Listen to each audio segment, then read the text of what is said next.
Here is Dr. Leonardo is with us.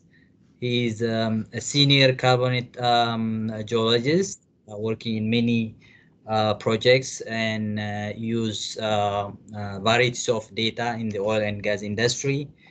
And he has been in the industry for more than 25 years. And of course, now he's heading the carbonate unit in Petronas.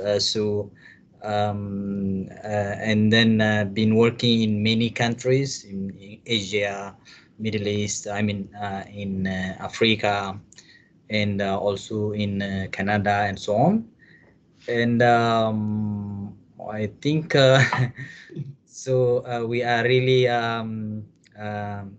happy or grateful for arranging your time from that busy schedule to share your experiences and views how knowledge on carbonate may be applicable into the industry. So we have here young geologists who are curious to know how their school knowledge will be applied in the industry. Mm-hmm. So maybe without further ado, then I would like to invite you. So the floor is yours. Maybe you can add a little bit on your background with the audience, and yeah, with that is yours now. Okay, thanks so much for the invitation and also for the introduction. I appreciate it. My name is Leonardo, or you can all call me Leo. I'm originally from Venezuela, so I come from the opposite side of the world. That's where I was born and grew up. And so started my career in Venezuela in the national oil company called PDVSA, which is the Petronas equivalent. Used to be one of the largest in the world back then. Nowadays, it's different environment, fortunately. But how I started my career, and I started as a carbon sedimentologist even back then. So my degree is in geology, and my thesis back home we have a system different than a bachelor's degree. It's more like a European style. So you get to work more on a master equivalent level kind of coursework, and you have to work on a research. And my research was in carbonates, in modern carbonates. So I probably, and this is one of the things I would like to share, is the fact that I had the opportunity, not all of us had that choice or chance, is that I started my career as a carbon sedimentologist doing modern analogs. Okay, back home, we're a tropical country like Malaysia, so we have several places we can visit and do research on Holocene carbonates. And so I did. So I spent almost 2 years doing research on there, multi-statistic analysis, taking cores, fiber cores, so analyzing phases distribution, early diagenesis, etc. So it was kind of a very interesting project, very unique back then. Not many projects like that in the country. But that set the stage for me to understand what carbon sedimentology was about. Okay. So it's a good way of starting is knowing the present. Okay, which you all know. The present is the key to the past, not always, but it's always a good approach. It's a good point of view to understand the present, to understand the past. So that's how I started. So then I moved into the oil industry, and I was hired as a carbon sedimentologist. From that point onward, I started working more subsurface cases and outcrop analogs. So now the second phase was more subsurface and outcrops and integration of those things. So that's where I learned, core description, started with seismic, but then I'm talking about 30 years ago. 2D seismic was starting to be available to geologists. Seismic was a word dominated by geophysicists. But some of us stepped out into that world. We started to do seismic stratigraphy, which many of you know, of you heard, you probably used it. And that's where the beginning of sequence and seismic stratigraphy. Okay, so remember, Exxon had the control of that knowledge. They went public in the late 70s, early 80s. And after that, for the next 10 years or so, everybody was trying to embrace that approach. And so all we did, or I did in particular. So it opened other doors for me, meaning applying things, those concepts to cores, to well law correlations, to seismic interpretations. Then, well, in the meantime, I got my master's degree in carbonates, Permian carbonates, Paleozoic. And then also I got my PhD in carbonates, but Permian, but different take. Okay, and I'll talk about that in a minute.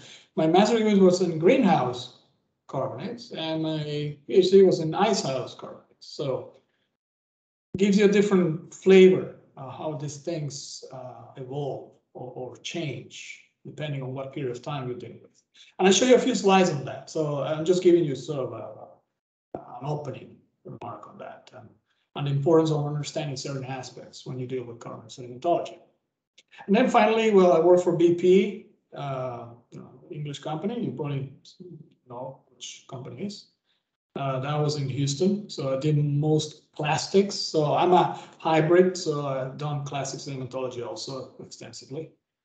And then I ended up doing carbonates in lacustrine systems. I'll show you a few slides. Maybe I might not have time to dive into a lot of detail on that. It might be a good topic to share in next semester, specifically on those things. It's very well, not very well. It's a poorly known aspect of carbonate sedimentology, and it's very interesting. So I might have some time next time to spend more time, a couple of hours on that. I might have show you some slides today. Then finally, I ended up here in Malaysia, beautiful country. Couldn't ask for any better choice at this stage of my career. And now I'm leading the Carbonate Research Center, Resource Center, sorry, I meant, which we handle international and domestic projects. So we had the opportunity to see pretty much everything that we have in the portfolio. I'll show you a slide on that, which are the areas where have some business or trying to get some business. Okay. So that's in a nutshell my experience, and I was invited to join UTP as a lecturer and to share these experiences with you, which I'm very glad that I can do. Fortunately, my agenda is very busy sometimes. I apologize if I have to move around my dates and handle that differently. I'm also heading the department, the Stratigraphy and Sedimentology department, so which includes clastic stratigraphy and carbonate sedimentology. So means there is other projects that I need to be involved with. So in a nutshell, that's about more or less what I want to talk, and how my career progression took me through different stages, and how I would recommend you to address certain things in your future and your career if you decide to pursue, path of carbonate sedimentology. It doesn't matter. It could be any discipline, but the approach might be different, similar. Okay, it's similar philosophy also. Okay, so let me begin. So with a couple of slides. Let me try to find them first. Let's see.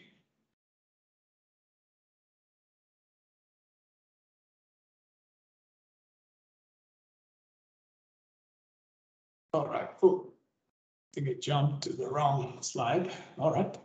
So could you please tell me if you see the presentation?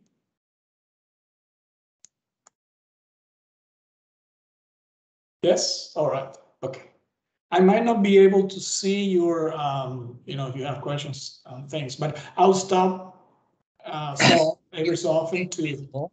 And then if there is any question, it is visible. If there is any question, let's say in the chat room, maybe I will help you to read up. All right. Okay, I appreciate that. I was just about to say that if you could help me, because I might be just looking at the presentation. No problem. Okay. All right. Then I will stop for questions. We can read those from the chat, or we can. Okay. Or questions people can ask. Okay. All right. So, all right. So let me. It won't be an issue, right? If let's say we have audiences somehow from outside of our circle.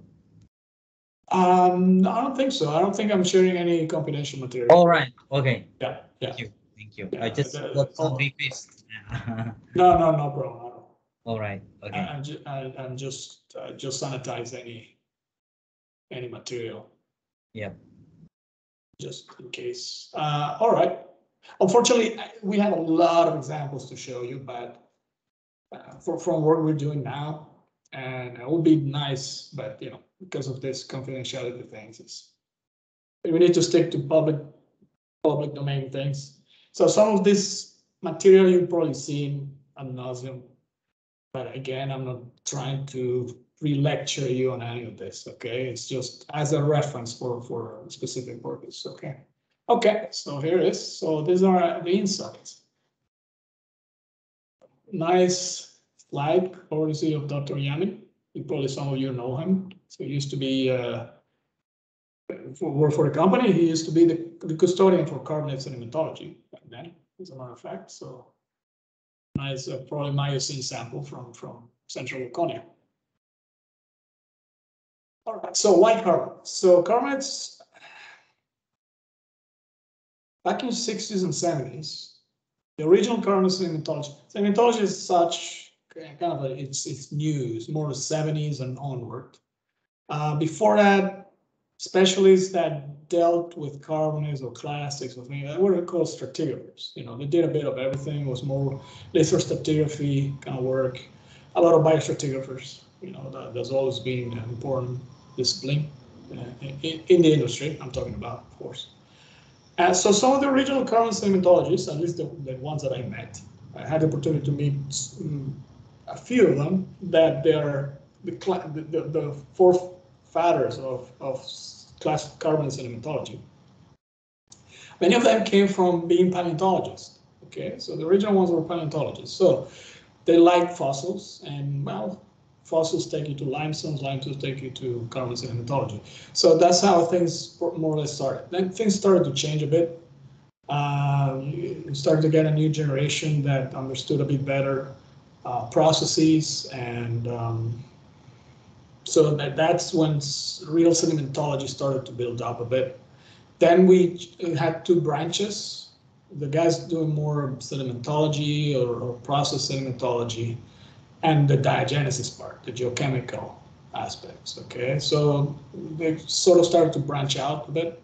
Then we got sequence stratigraphy, as I mentioned before, came in, gave us an additional tool, and some people embarked on that successfully, and here we are, 40, 50 years forward, but that's how carbonate sedimentology I've seen being the evolution of it in the last 50 years. Not that I've been working 50 years, as I said, but people who had the experience before, I see what the background are. Okay, most of them are already retired, of course, or passed away. Okay, but one of the reasons was that in the Middle East, the 40s, big oil discoveries, if you all know, and most of those lately, subsequently, are in carbonate reservoirs. So back then, back 20, 30 years ago, the reserve split worldwide was 60% resources came from carbonates, 40% from clastics. This graph shows a different story, more updated, 2018, so a couple of years old. And it shows, let me get the pointer. All right, okay. It shows more or less even, pretty much. So it's 52% and 47% clastics. So it's starting to be equal. Reason being, well, there's a lot of new discoveries in deep water clastics, turbidites worldwide. So that's adding a lot of materiality to the 2P reserves, the proven reserves. The estimations on discovered resources is still half and half, as you can see. These are predictions, mostly from the Middle East. So carbonates in deep purple. In Iran, a lot of potential. Then you have, Kazakhstan, this area, Kazakhstan, Uzbekistan, also good potential. And then Brazil, which I might have time to talk to you a little at the end. This is the lacustrine carbonates, okay? So as you can see, there's still a lot of potential on carbonates. Okay, and this is the classic split. Saudi Arabia leading, Kuwait and the Emirates leading the crowd right here. Okay, big chunk comes from carbonates. Mostly Mesozoic in age. Okay, and that's an important thing. Just remember that. Because it's in my opinion biased a lot of our understanding in carbonates at least 30-40 years ago. It was pre-biased by Mesozoic cases. All right, so next. This is the distribution of modern carbonates, as you know. So the Great Barrier Reef here, and all these carbonates throughout Papua New Guinea, Indonesia, the Philippines, Malaysia. Everywhere, okay, so you are all aware of this.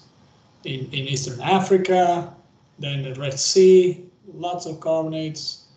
Offshore, well, I don't know why they put so many here, there are not so many. But in the Caribbean, lots of them. This is my hometown right here, okay.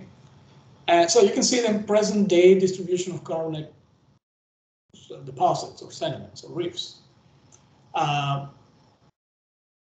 Then the distribution of the main basins, in Venezuela, we have big production from carbonates. The source rock is the source rock that pretty much expelled the whole thing for all reservoirs is Cretaceous in age and is carbonate. Okay.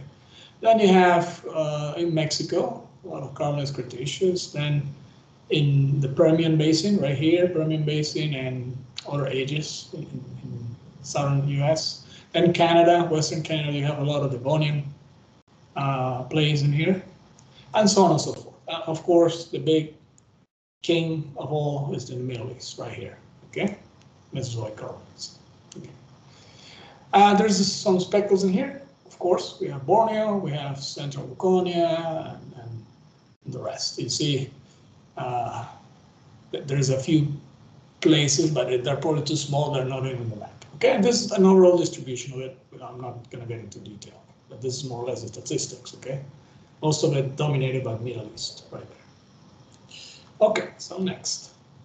Similar, this is a bit more detailed, different vendor, IHS. This is a good company to get a lot of statistics and reservoir. It's updated 2020. Now you can see the Brazil potential is showing up. This is the pre-salt carbonates. And some of the ones that I already mentioned, Western Canada, Venezuela, Colombia, and Ecuador, a bit in offshore Brazil, and potential in Guyana, Suriname as well. Not drilled yet, but possibilities. And then we have the Malaysian and Indonesian cases. So it's a very thorough compilation of carbonate reservoirs worldwide. So you see there's many countries involved and they're interested in this. So one of the reservoirs that is newer is the so-called unconventional reservoirs. And you've heard of those over and over, especially here in the Permian Basin. They come from deep water carbonates, and most of them from carbonates. There's also from shales, but they produce what you heard as unconventional. So they're just pretty much untapping those reservoirs that were unheard before, because there was no technology to produce them. And now you can see how much the US is producing. It's the main producer in the world. It's producing more than Saudi Arabia, more than 10 million barrels a day. With oil prices coming down, of course, they have to tap production. But it became the number one producer, pretty much. So by age, in essence, what we have is, it's kind of a nice graph from CNC Reservoir and other database company. You can get a lot of material out of it. And there is potential in pretty much all ages. Okay, even Precambrian is not here. It's Oman has Precambrian carbonates. It's reservoirs and gas reservoirs. But it's Precambrian age, like stromatolites. Okay, never had the opportunity to work with them, but you know they're very, very prolific in Oman. Then you have a bunch covering everything: Ordovician, Silurian, Devonian, Western Canada, Mississippian in the US.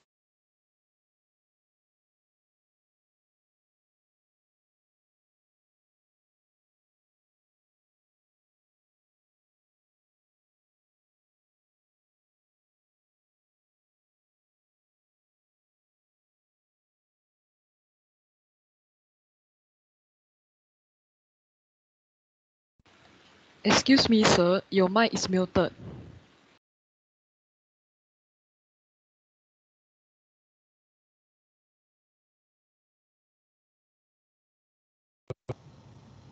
My mic was muted the whole time? Now I can listen, yeah. Just for a while. Just for a while. Oh gosh, how did it happen? It's okay. I know I did because there were audience coming in. I just was trying to mute the others. Ah, all right. Okay, okay. So how far do I need to go back? Oh, I think you don't need to go back. Just maybe for a fraction of minute. Ah, okay, okay. Well, thanks so thank you so much. Yeah. Okay, I was complaining over. Thank you. Okay, the presentation is still on, right? Is the presentation still on? Yeah. Yes, but yes, now it's okay in presentation mode. Okay, okay. Thank you so much. I appreciate it. Okay. Okay, so maybe I'll just go back 30 seconds. So as you can see, it's a distribution of reservoirs throughout time. And I mentioned maybe, I don't know when I muted, but even Precambrian reservoirs in Oman, gas reservoirs. So those are stromatolitic rocks. Even Precambrian rocks are reservoirs. And then you can walk through the whole Paleozoic, okay? Devonian is the main one in Canada, gas, mostly. But you have a bunch of Ordovician Silurian in the Middle East, in Michigan, and those areas. Okay, there's potential there. Then we have Pennsylvania, this is Carboniferous, also good source rocks and good reservoirs throughout the U.S. Then finally the Permian, which is Paleozoic. In Europe, there's a lot. Even in the Middle East, the Permian is good for gas, and the Permian Basin. Okay, this is one of the most prolific ones nowadays because of the unconventional booming. Then you have some Triassic is not very prolific. It's mostly in China. It's not a big deal. But then the big daddy is here, Cretaceous Jurassic. Okay, Middle East, as I mentioned before. Then we get into the Tertiary. So we have cases in Eocene, Paleocene in Libya, and this is close to home. It's Malaysia, Indonesia is mostly Miocene, as you're pretty much aware of. Even in Saudi Arabia, they're exploring for in the Red Sea for Miocene or Oligomycene reservoirs as well. So you can see it's a big spread of the main reservoirs throughout time. So carbonates are important. Okay. And this is just maybe I won't spend much time, but in the Middle East, this goes by age. Okay. So it's mostly from Jurassic when it comes to oil, recoverable, okay? And then Cretaceous and Tertiary, as I mentioned. And then little from other ages, permanent gas, okay? And gas, here is gas, okay, for permanent. So they have potential throughout the whole entire column. So they're blessed with oil and access to carbonates from all ages. So it's the best laboratory to be a carbonate sedimentologist is the Middle East. So here's what we are currently interested as a company, okay? And I will just divide it by countries or regions. So Malaysia, as you all know, so Central Coina is mostly Miocene, some Eocene Eocene is also a good potential nowadays. It's not fully explored at this point in Sabah and Sarawak, mostly Sabah. The ones you're familiar with is isolated platforms, the beautiful isolated platforms that I never had the opportunity to work before until I came here. So for me, it was all literature based and just classic textbook examples. And now I have the opportunity and being blessed to work on those. I'm very happy about it. Then we have Indonesia in several areas. Okay, we're very into that. Some of them are isolated platforms, some of them are ramps or the kind of systems. Then in Iraq, we have some production in a couple of fields, mostly Jurassic and Cretaceous age reservoirs. So this is production, this is more exploration and some production. Then Mexico, this is new, so we are exploring different carbonates across the entire Gulf of Mexico and onshore, and mostly Jurassic Cretaceous in age. And then in Brazil, that's our newest play, is the pre-salt McCusker carbonates. Okay, these are very unique, as I mentioned in the very beginning. And then finally, we have a lot of studies, elsewhere. We doing, checking things in Africa and Greece, in Mediterranean areas in general, and Egypt as well. So there's a lot of things going on that we always have opportunities to access data and work for potential in the future. Okay, so this is more or less our portfolio. So we cover different basins, different ages, different kind of reservoirs. So it's a good place to be if you want to be a carbon sedimentologist in Petronas. All right, so maybe I can pause for a minute or for a couple of minutes if you have any questions about these generalities. So far, I didn't see any question on the chat room, but if any one of the participants have question that would like to raise, please, you are welcome. This is just generic information for you, yeah, to show the importance. All right. Okay, I'll move. If you have questions about it later, you can answer, ask. No worries. Okay. Okay, so let's get into the technical part now. So carbonates. Well, as I said, carbonate sedimentology started with paleontologists. Then some people are interested in chemistry. That's where this diagenesis crowd started to depart, to branch out. But in general, I would say, I don't know nowadays, but if you look statistically, I don't know the statistics. Okay, this is just what I'm gonna say next is just my personal opinion. It's not based on any truth, real numerical thing. But in general, carbonate sedimentologists versus classic sedimentologists, the difference in numbers is substantial. So this is in academia, and this is in the industry. Classic sedimentologists rule in numbers, okay? I don't know the proportions, maybe 3 to 7, 30%, 70%, I don't know, okay? But that's the rule of thumb.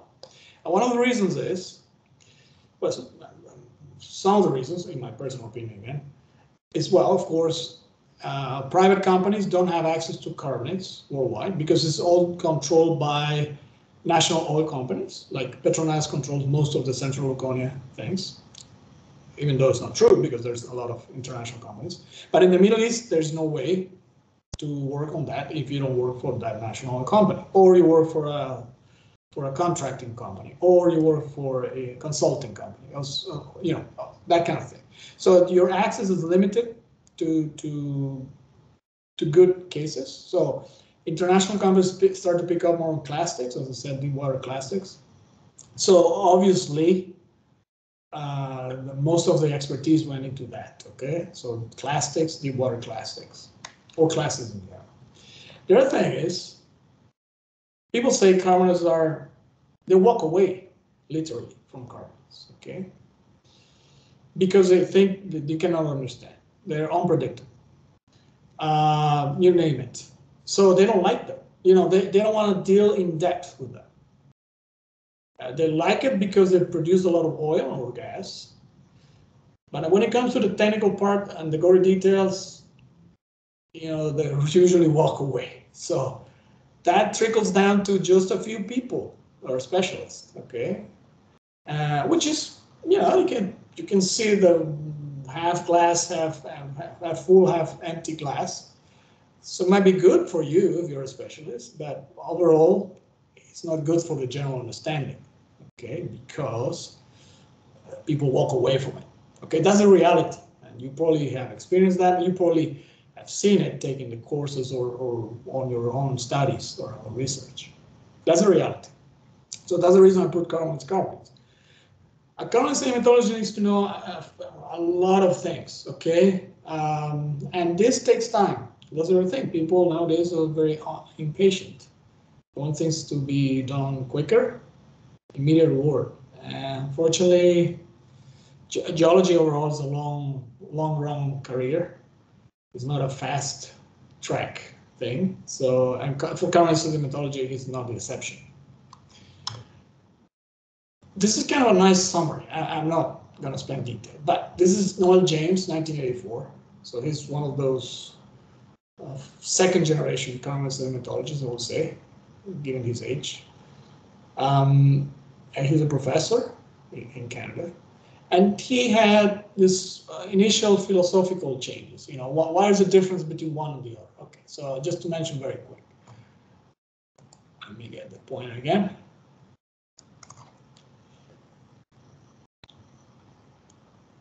I'll just read the list or go one by one. So the majority of sediments occur in shallow water tropical environments for carbonate. That's mostly true, but we know ever since that, yeah, there's also deep water carbonates. There's microbial that can grow anywhere, okay? They don't care about water depth or temperature sometimes. But in general, this is a fair statement. Then for clastics, well, climate is not constrained.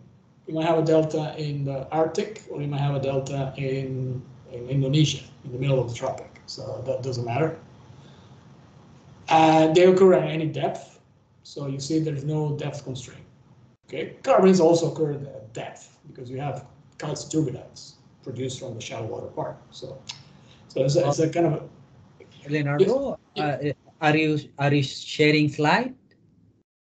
yes. Oh man, it's not showing.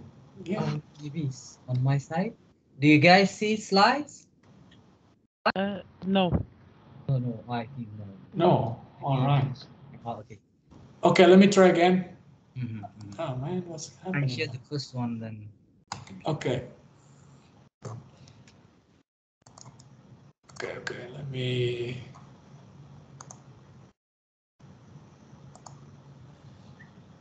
Ah, so it crashed.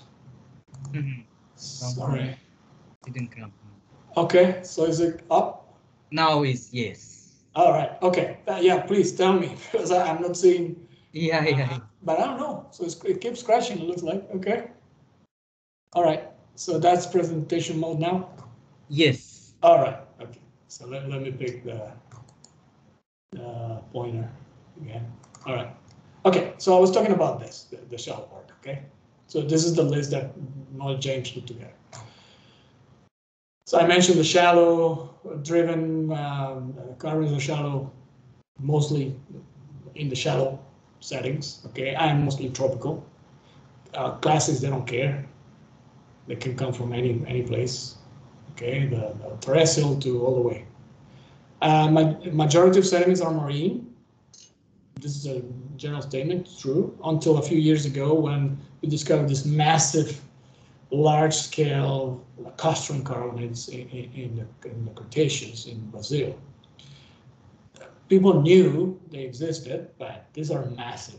Okay, it's big scale. So there's of course the exceptions to the rules. And sediments in classics are both terrestrial and marine. You know that. And so on and so forth. So we can go and see that sediments are in carbonates are mostly driven by organisms or calcify parts, whereas in classics more physical process related. You know, there's a wave, there's a current controlling it. In currents you have waves, so you have the physical processes, you have the chemical process, and you have the biological processes. So that's where things start to make your life more difficult, because you need to understand three things, and how those three things combine in order to produce a kind of sediment or sort of a deposit. Okay. Whereas in clastics, if you're a good physical sedimentologist, you understand most of the processes. That's a tough part one. Okay, so don't get me wrong, this is tough. Physical sedimentologists need to learn a lot of fluid mechanics and things like that. Okay, but you don't need to get into those gore details. So you can see the comparison comes and goes.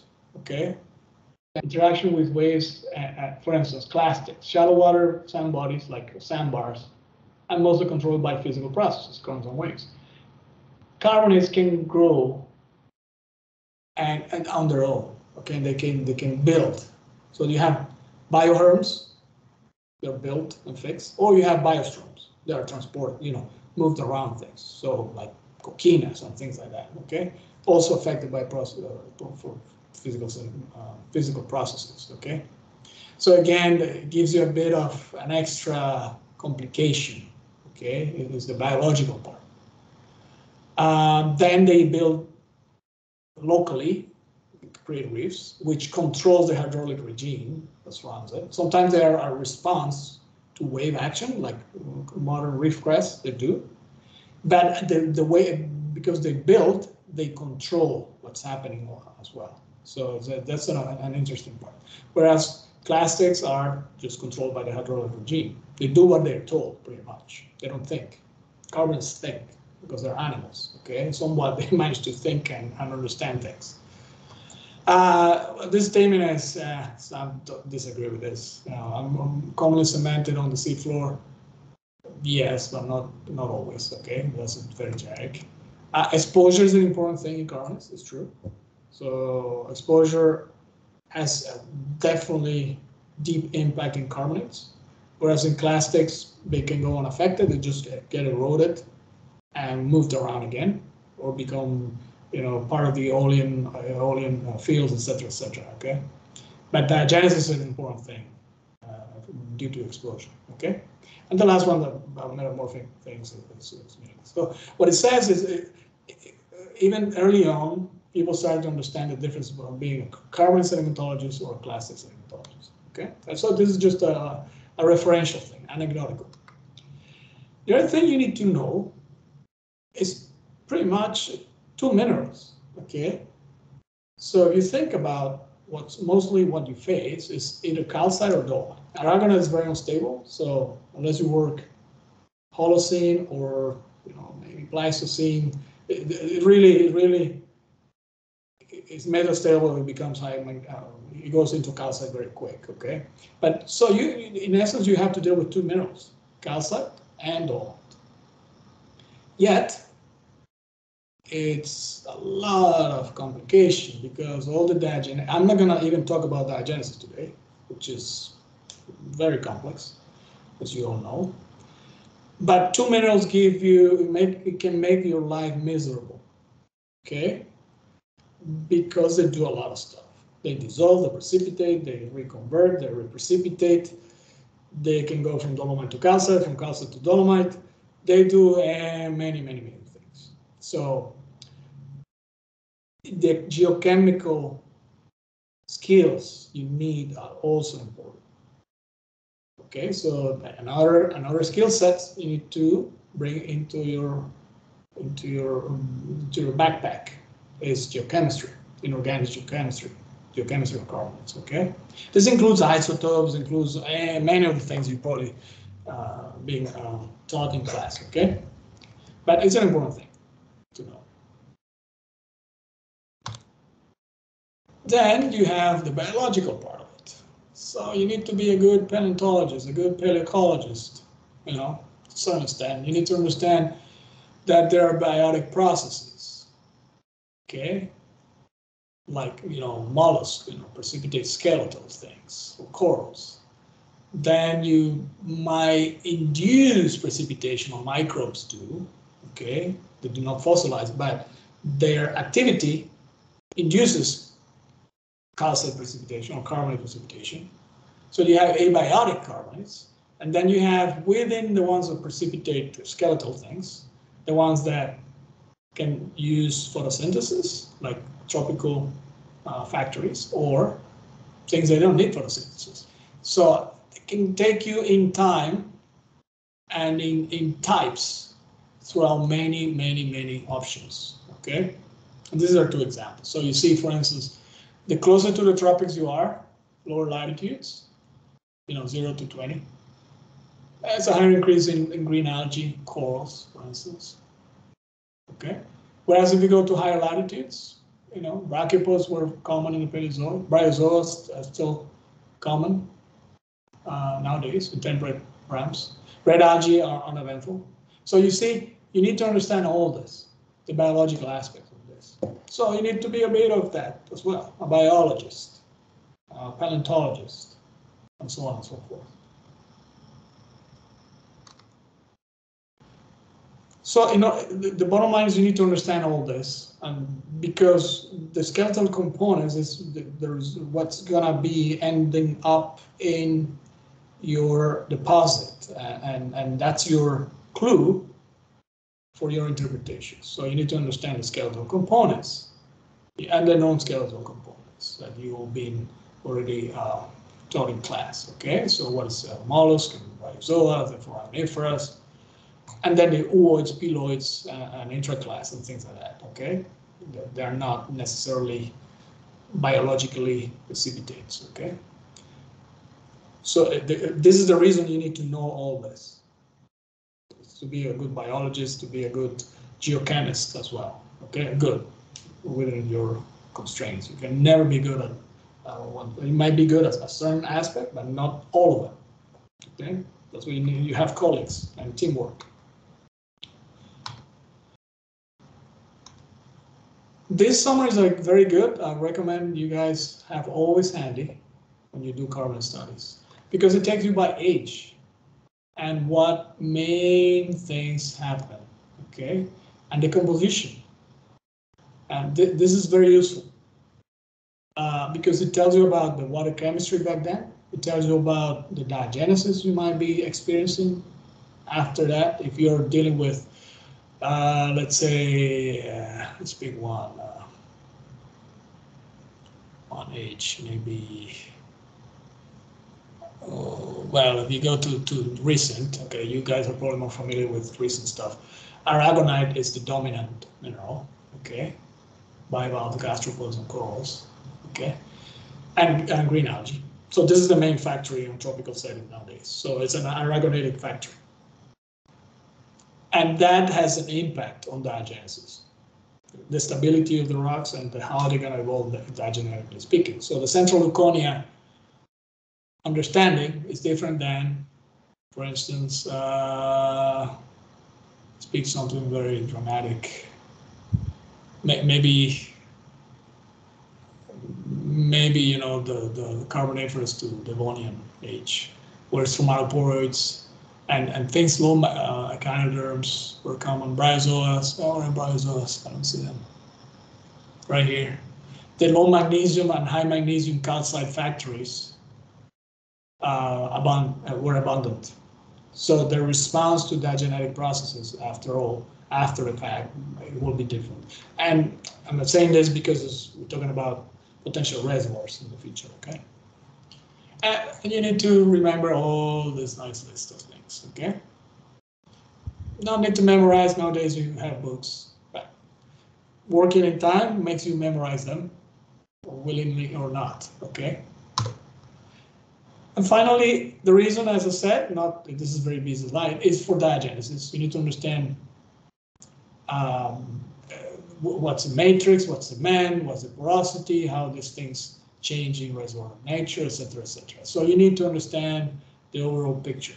And this is all the geochemical part coming into interplay. See, deep water, and you can go even by deep water or shallow water settings. Some elements are more abundant, low magnesium calcite or aragonite, etc., etc. Okay, so these are very busy schematic things, but we need to always keep in mind, okay, because everything is interrelated. And again, as I said, it's only two minerals, mostly, calcite and dolomite. And now you start to see how complex they can be, okay, in time and in different organisms, okay. So that takes us to the carbonate factory. It's what we call, carbonate factory is where these things are born. So carbonates are born, okay, that's James again. Not James, quote. And carbonate factors vary if you are in high latitudes, low latitudes, cold water, warm water, okay, and age, as I just mentioned.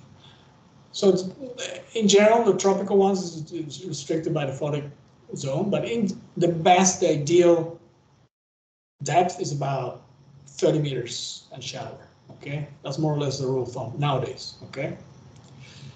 That's where most of the action occurs and most of the things precipitate. Reefs, you know, coral, nowadays corals, green algae, calcareous green algae, and things like that, okay? That make the overall reef environment, okay?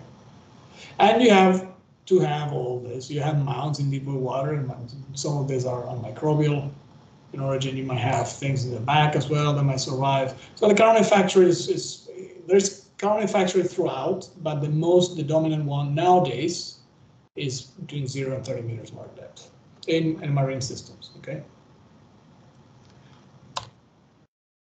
Again, very busy, but these are all the things. It's a summary of what we've been telling, some aspects, meaning biological factors.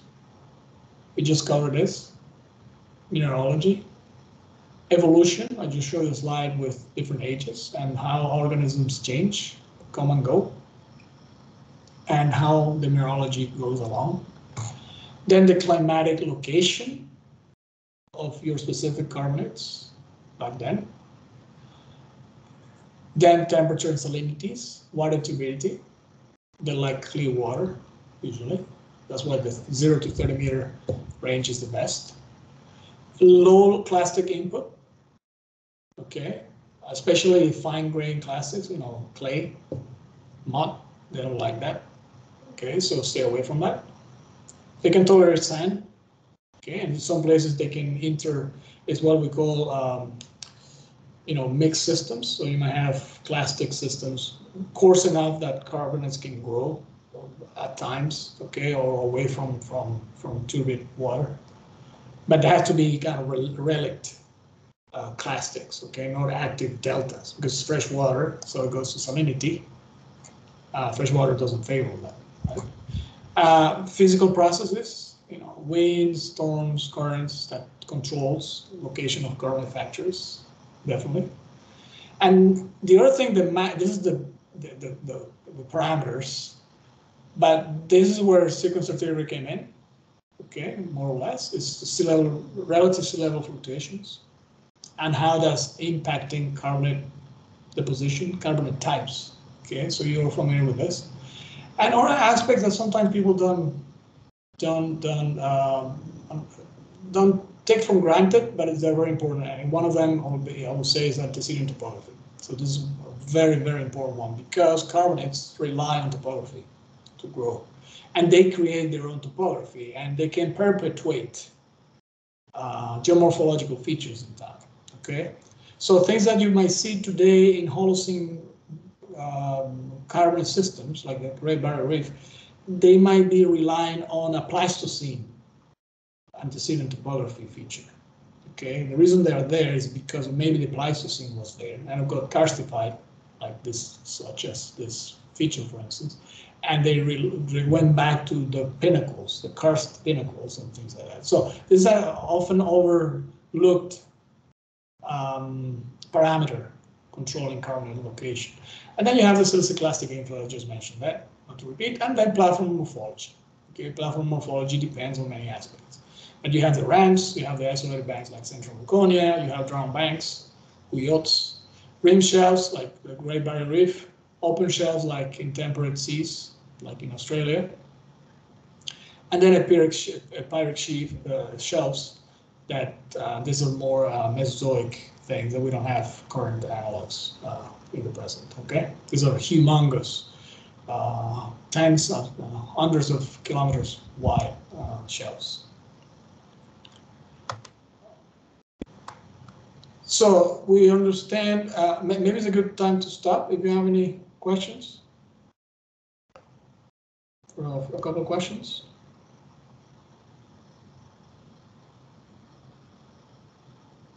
So far, I think there is no question typed or shared in the chat room. All right. So, I don't know if we could give a break in 1 hour. Okay. I was gonna ask. Do you want a break? It's been an hour. Do you want like a quick? Yeah. How long do you want to break? I don't know. Our audience, would you like to have a break for 5-10 minutes, or should proceed? Yeah. Maybe I think I would suggest, if you don't mind, Dr. Leonardo, just we give around 5 minutes break. Okay. So we'll reconvene then at 3:05.